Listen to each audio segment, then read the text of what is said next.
ravoli. I am doing a chicken roulade, which originally in your book it says turkey, but we're going to be doing the chicken. And I like to start out with my whole bird here, and I've rinsed it off, letting all the excess water drip off. We're actually going to start out by breaking it down, but I want to get the skin off because it's an important part of the whole process. So letting the excess drip off, bring it to your cutting board, and then I actually like to start with the breast side down. And I have my chef knife and my boning knife. And I actually like to make an incision down the backbone. So I'm basically like taking the jacket off of the chicken. And the middle of the bird is kind of where I want to start the process, because definitely the bone on the back can be kind of tricky to work with. Once I kind of just separate the skin from the meat and that bone, then I actually can do a lot of the work with my hands. Every once in a while I just had to use my knife, try to angle my blade up so I'm not going to be taking a lot of the meat off. I'm just working with the skin. Now the wings are going to get in the way, and I'm going to be removing those here in just a sec. But I want to go ahead and get the skin released off to make that process easier. I like to become one with the meat, so to speak. Your hands can do a lot of the work for you. You don't have to use your knife so much. I'll actually be able to take the leg out and get the skin as cleanly off as possible. We don't want to tear it, so that could be the tricky part. So at this point, I like to remove my wings so that I don't end up tearing this skin that's up here, because this is the vital part of the skin that we need for the end result. So we'll go ahead and remove my wings out of here. Pop it out of the socket so I can just remove the wing just like that, save for stock. Same thing on the other side.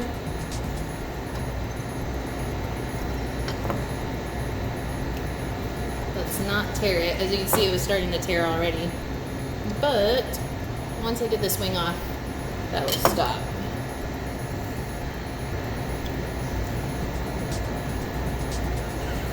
Okay, so the wings are out of the way, so then I can actually go ahead and get the legs out, so then I have my pretty skin. But you'll notice here in the back side that I'm going to use my knife a little bit more to separate the skin from the meat. Oh, actually maybe not. Depends on the bird. Sometimes you have to use your knife more than you want to. But I can actually pull the skin from the leg itself. Just got to be kind of gentle.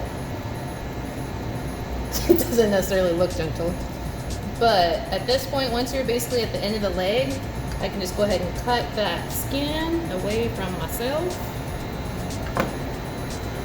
And once again, you want to keep this skin as tear-free as possible.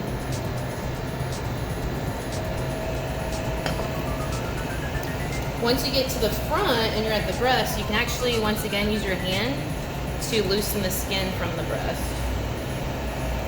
And okay, so when to save this skin is at the very end of making a roulade, we actually wrap it with the skin. So basically what a roulade is a roll. You can actually use different types of protein, but in our case, of course, we're using chicken. So it's a rolled item that is filled with different ingredients, usually with color. Because at the end, once you slice it, then you're going to see the spiral effect of all the ingredients that we're going to put in it. And the crispy skin is going to be on the outside that's holding it all together. So that's an important part of the roulade, especially when you're working with proteins. You're going to use the skin to have that crispiness on the outside and then the soft, juicy meat on the inside.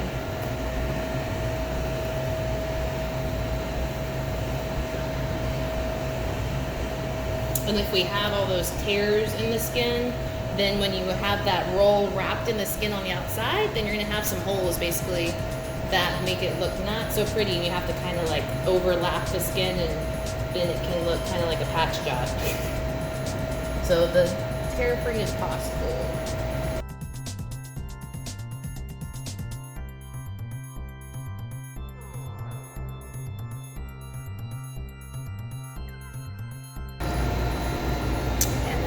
jacket that we'll use at the end. So I'm gonna save this off to the side. Oh, that we're gonna use to roll the roulade up. And I'm actually not even gonna trim out that excess fat because that'll just keep it nice and moist when it roasts. Alright guys, so now we're gonna take the thighs and legs off, and I like to always start in the back, and you can actually pop your leg out of socket so you can get a nice clean cut from the back. And that actually, you want to try and get that oyster meat if you can, but in our case this dark meat is going to be used as the filling, so I can still go back and trim it off if I need to. So I'm just going to get my legs and thighs off first. This is already popped out of socket, so that makes it easy. There's that oyster meat right here. Cut it right off so you're not cutting through any bone. And then next, how I like to remove the breast so I get as much yield as possible is actually taking the backbone out, removing that, saving it for stock, and then actually cut the ribs from the breast meat itself.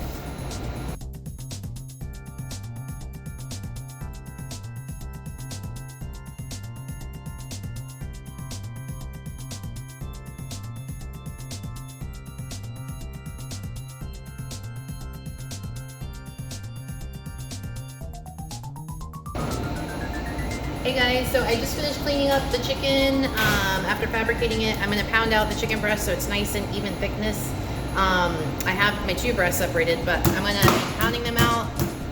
I actually like to use a rolling pin. I wrap it up in plastic wrap. I've also used small saute pans as well, and of course you have a tenderizing mallet, that works too. But if you want to save yourself some time, you can actually go ahead and butterfly your chicken breast, and that will save you all that time of pounding it out.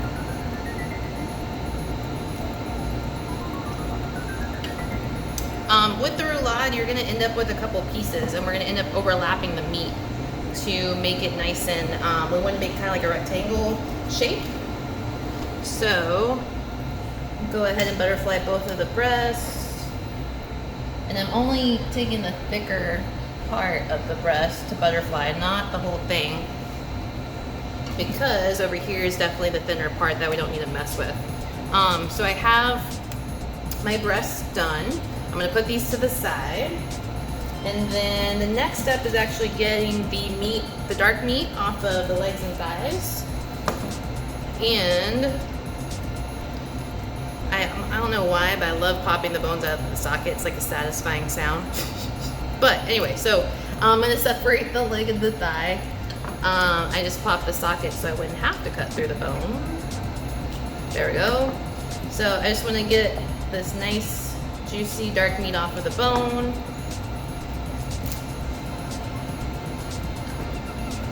Which you'll probably see through this part. And we're going to end up taking this dark meat and mixing it together with different herbs and spices in our roboku. So it turns into basically some ground dark meat.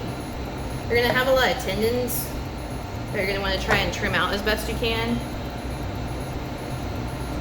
Otherwise, the tendons will turn tough once they're cooked.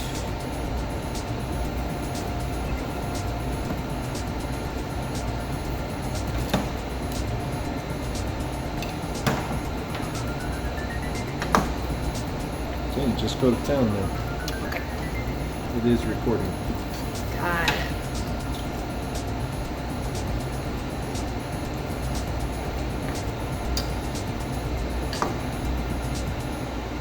When it comes to this recipe, you can actually at home change it up quite a bit too with different herbs and spices. But what I'm doing today is salt and pepper. I have some garlic powder and onion powder and fresh thyme and oregano that I'm going to be mixing into this dark meat for our filling. Give it some good flavor.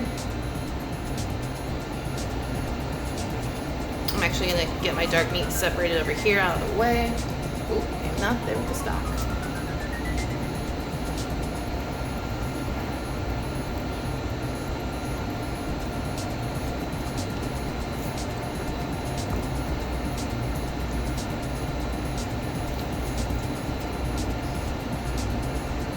Definitely prefer to use my hands a lot more than my knife.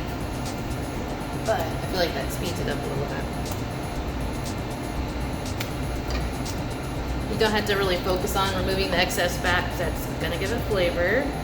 Just get any tendons that you can out of here. And any little bone fragments, you definitely want to get those out of the way. And don't save that for stock. You don't want a bone fragment in the stock. You just put that in your trash bin.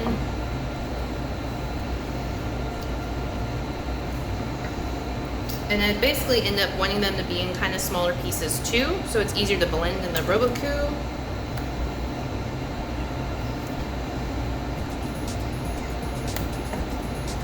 Just rough, smaller cuts.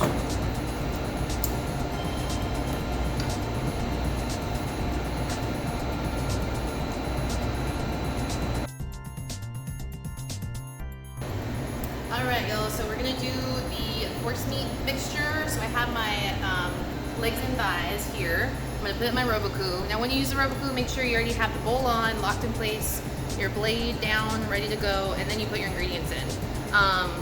Those of you that have used a Roboku, you know that it can cause disruption if you don't do that first. If you try to put the blade on top of this, obviously it's a safety thing. It's not gonna all lock in place if you try to put the blade in last. I'm gonna put about a half tablespoon of pepper in here, as well as salt. Salt, probably just like a good teaspoon. I also have some dried garlic, granulated garlic powder. We're gonna do about a teaspoon, because the powders can be pretty potent compared, of course, to the fresh ingredients. And then some onion powder too. And then I have some fresh thyme, about a teaspoon of that going in here. And then I have dried oregano, doing about a teaspoon as well. I want this filling to be extra flavorful. It's one of the main flavor components for the whole roulade. So I can get my lid on.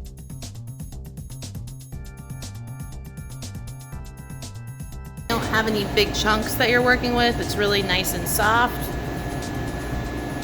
Yeah, so we're good to go there. This part can be a little messy. Be real careful with your blade, but I like to get all the meat off. If I use a rubber spatula, I'm gonna most likely cut that spatula if I do this with that instead of my hand.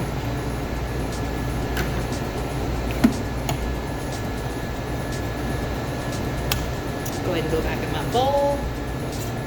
And I have a small saute pan on the burner already. I'm gonna let that heat up, and then I'm gonna take a small amount of this mixture and taste it. Well, I'm gonna cook it, of course, and taste it. And make sure my seasoning is good. That way, if it's a little bit off, I need to add more salt and pepper, I can do so before I assemble everything.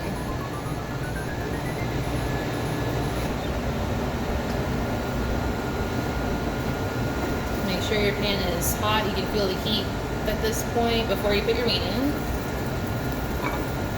Kind of like a little meatball, but not.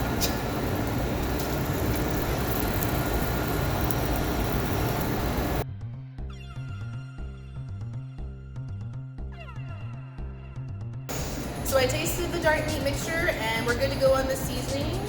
And now we're basically going to assemble the roulade. So I have my skin stretched out. Where the wings were, or I'm sorry, where the legs were, I'm actually going to leave that skin there. I can actually cut it off and use it if I need to. Where you have excess large pieces of fat, like this one, I'm going to go ahead and trim that off because it's just going to get in the way. That can go in stock. So what I first want to put down, I actually, for some nice color, is some spinach. A lot of people wouldn't necessarily put spinach on top of skin or any ingredient on top of the skin, but I want to show the layers of color when it's done cooking. So I have some baby spinach I removed the stems off of. And then I'm going to put the chicken breast meat on top of that.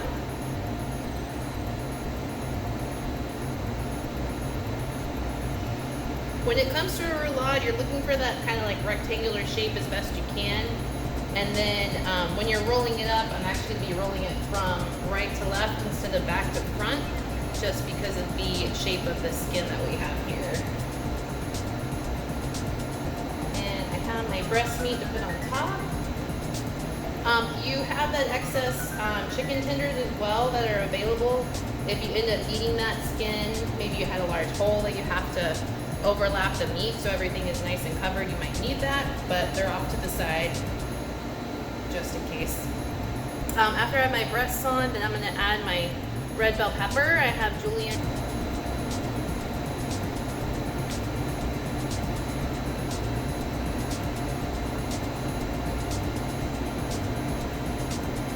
I have some small diced onion I'm going to put on top of that. This is just going to give it some nice flavor. It's just a couple tablespoons worth. It's not very much at all.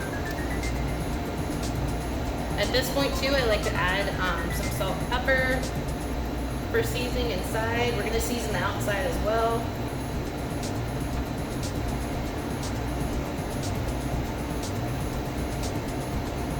Then I'm going to put my dark meat on top of there.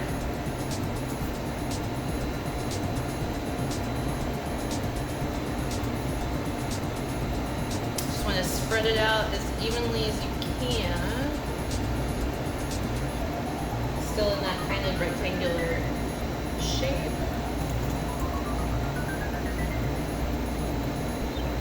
And then I also have some julienne celery. I'm going to put just a little bit on top of that, not as much as I did with the bell pepper.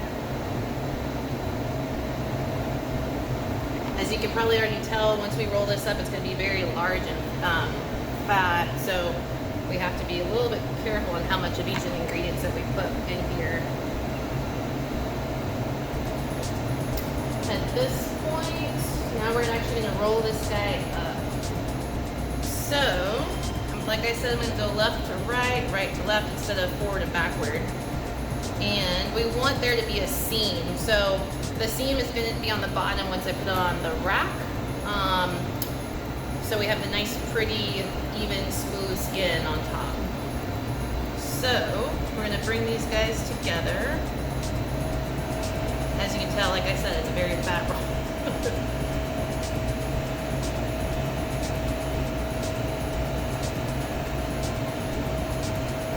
Once you've actually rolled it so that your seam is on the bottom, you're going to have to adjust kind of your ingredients so it's nice and even. The skin, you're going to have to trim away excess skin that you're going to have. Otherwise, you won't have solidly crispy skin as well. So I have all this excess skin here. I'm going to trim, and I'm also going to truss this as well to keep it holding together while it cooks.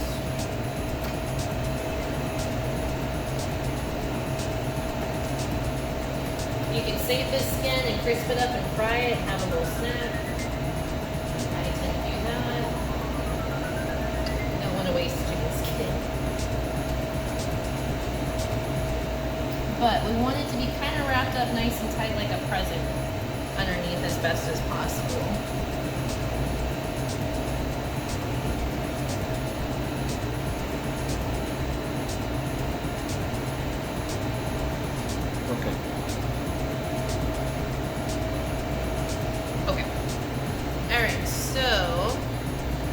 Definitely at that point where I want to get my butcher twine and go ahead and truss this, or I'm sorry, nope, we're going to season a little bit with salt and pepper.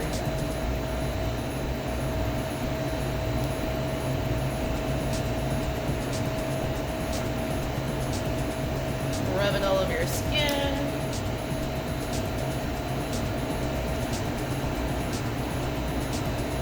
Okay, now we can get the trussing. So for me, when I truss the roulade, I like to think about where I'm going to slice it after it's cooked, so that I make my knots according to where I'm going to make those slices, because it leaves a really big impression on your skin. So I make a nice tight knot at the end, basically just to hold it all together. And at this point, I'm thinking my slices are going to be maybe a 1/2 inch to 1 inch thick. So I like to take my index finger, go and make my point of where I'm gonna make that slice, and then actually pull my string through that point. And then you can actually press down and pull with your right hand and make it tight. I don't want to make it too crazy tight because as it cooks, it could make all of my yummy juices come out and dry it out instead of keeping it moist. So make it tight enough to hold it together, but not so tight that it's gonna squeeze everything out.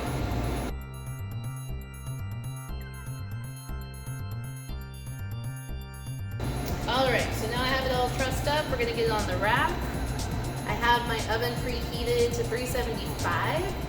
After it cooks about 30 minutes, I'm gonna go back to 400, or go up to 400, and actually do that because it can get the skin really nice and crispy and golden brown all over. If I start really hot, it's harder to cool it down, and then it might dry out. So I'd rather start lower and then heat up at the end. Another option is you can actually take this and sear it in a pan and get it golden and crispy also. But it just depends on your timing and what kind of time you have. But for us, since we want to multitask, we're gonna get this in the oven and let the oven do the work. And less dishes. So, all right, so we're gonna check on our chicken roulade, see how it's doing. It's been about 25 minutes. So we actually are already getting a little bit brown. That's what we're looking for. At this point, I'm gonna turn it up to 400. And actually, probably just 10 more minutes and then we'll check the temperature. The internal temp should get up to 160 and then carry over 5 degrees while it's resting before we slice it. So I'm gonna set a timer for 10 minutes. I'm gonna temp it. Who is it recording yet? All right, so taking out our chicken roulade, gonna get a good temperature on it. Let's see where it's at, because it's looking like it has pretty color. And I have my thermometer to go in the middle, the thicker part of the roulade.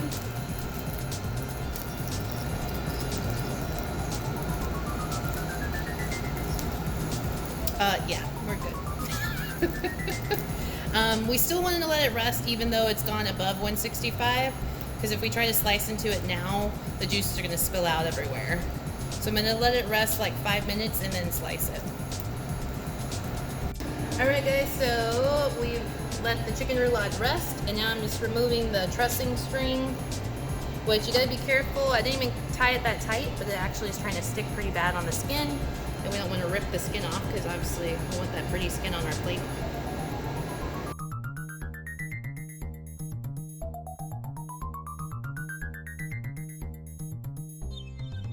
We're gonna focus on the top, and I'm gonna grab my torch just to show you how we can get this area a little bit crispier. Thank you. If you have little spots that need just a little bit more, brownness.